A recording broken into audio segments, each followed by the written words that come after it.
I'm Briana Green, one of the 40 faces celebrating the 40 years of Virginia Poverty Law Center that's going to be featured at Petersburg Public Library in the month of May. So make sure you don't miss it and check it out. So what does it feel like to be featured in this year's 40 Faces, 40 Years? Well, okay, I'm gonna clarify real quick. So Okay. this was from, I wanna say 2020, and we're just bringing it back out again. So it's definitely an honor to be featured in the 40 Faces for 40 Years for Virginia Poverty Law Center, just because it highlights so many different people from all walks of life and just highlights their story and gives a glimpse into how they also overcame it. You care to share some of your story? I was in foster care and I was placed in a kinship placement, which is with family, which is when I was placed in a kinship placement wasn't something that was really talked about, really pushed, which is honestly the best for the child. So I was put in a kinship placement. I actually aged out of the foster care system, but I stayed in my kinship placement. I didn't know that when you go into an independent living program, the state is still basically paying for that. So I went to college. I worked 2 jobs through college, applied for grants, scholarships, all that good stuff, but still, wasn't really enough. But after I graduated and started in the mental health field, that's when I was sitting in social services one day with one of my clients, and the social worker advised the client, who was also in a kinship placement, that it would be best to stay within social services to where, they would be able to have their schooling paid for, and just talked about all the different benefits of being a ward of the state, honestly. And so when I heard that, it kind of resonated with me because I was like, wait, I was a ward of the state and I graduated from college, so I'm not familiar with any of these programs. So I inquired and I said, hey, are these like new programs? And the social worker was like, no, this has always been in place for foster youth. And I'm just like, okay, interesting. So once I did my research and I realized that I'm in debt because I just went through 4 years of school and I didn't receive any of these benefits. So I went to inquire through the state. And so I said, hey, can you give me a printout of every payment, different things like that? So they did. And then when I just kind of got to the end of it, I realized that I was done unjustly. So I then reached out to Legal Aid, which happened to be the Virginia Poverty Law Center, because I went online to look at just like family attorneys. I didn't even know what the term pro bono meant, just like legal aid, help with this. And I came across Valerie LaRue. So I called, and I don't know if she answered that day, but I do remember having a conversation with her, and I just kind of laid on the line, hey, this has gone on and I don't think it's fair. And so she then did her research and reached back out to me, and she let me know, there's nothing that we can really do because there's no policies in place. I spoke to this person, I spoke to that person. And so honestly, I felt defeated when I first heard that, because I'm like, this isn't fair. I'm only, I'm barely 21, barely reaching adulthood, and this has kind of set me back. And so once I found out about that, I didn't want it to happen to anyone else, because it's unfair. It sets you back when you don't have to be, when you've already been set back for being in foster care, which comes with a whole lot of other trials and tribulations. And so for me, that was a moment to where I could either take a step back and just say, well, it happened, or I could take it and be empowered by it and make a change.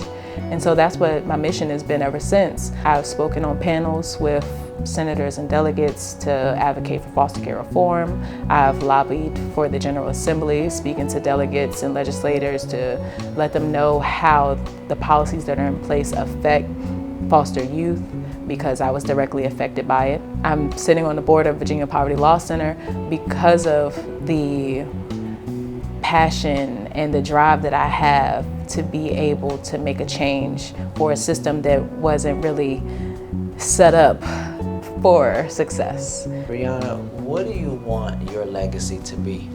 Oof, man, that's so deep.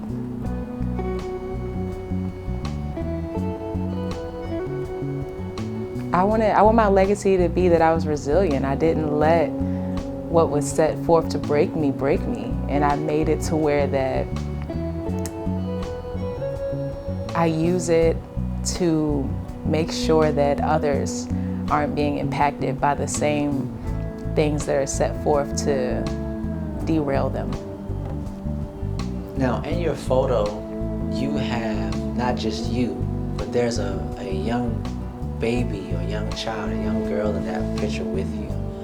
What do you want your message to be to her? That no matter what, she's capable and she's able and she will overcome anything that is in her way. I just want her to know that no matter what laws or policies or circumstances they may seem like, oh, you can't and you won't, you will. As long as you have and you utilize the resources in the community in which you're in to then take you to the next level. On that note, where do you see poverty hitting the hardest then? Poverty is hitting the hardest in so many different areas. It's hard to break it down into just one, but for one area in particular that I see on a daily basis is with affordable housing. So right now, there are a lot of there's a lot of housing available, but it's not affordable for the average Virginian right now. So with that, I see a lot of families who are really working hard and they're still not able to meet the mark. They are having to choose between maintaining housing or putting food on the table, which should never be. I see families who are on government assistance who aren't really able to work because of disabilities or who are able to work in a limited capacity, but they still aren't able to live a sustainable life. So I feel that that's an area that really has been hit the hardest. And why do you give your time to VPLC? I give my time to VPLC because of the mission. VPLC, their main mission is to break down the systemic barriers. That's very important because of the barriers, they're set in place so that we can't have progressive movement. So if we break down these barriers and we empower and educate, we litigate, we train, that's the only way to be able to have success. Because the best way to empower someone is by educating them. And the initiative that VPLC has been working on this past year is to provide more self-help tools to Virginians so that they're not having to just call a number and not get a response. They want to be able to have a platform to where if you're having an issue and want to file for divorce, we have something for that. If you need eviction help, we have something for that. If you're in a domestic situation, there's something for that. There's something for everything. If you have predatory lending, there's something for that.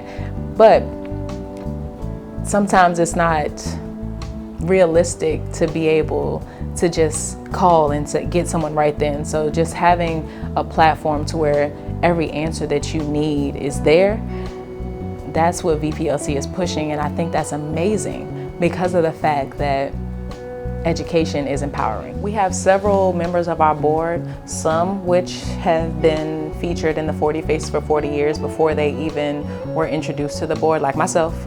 And these members of the community, they help with so many different initiatives like hosting food drives, help with prison reform. They help with, and by helping with prison reform, I mean when a lot of the inmates are released from prison, they go out and help them to find jobs and resources in order to be able to sustain their freedom and to help with the recidivism rates. We have members of the community that help with bilingual services to be able to create an inclusive atmosphere within their community. We have members that host Easter egg hunts and who do clothes drives and food drives, and they do that without even sometimes partnering with VPLC. That's just in their heart to do.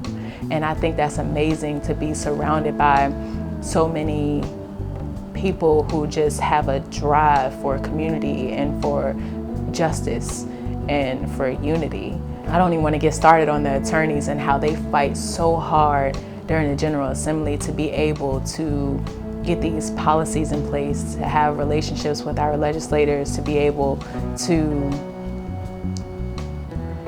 fight for justice and reform, and to break down these barriers that need to be broken that should have never been in place to begin with.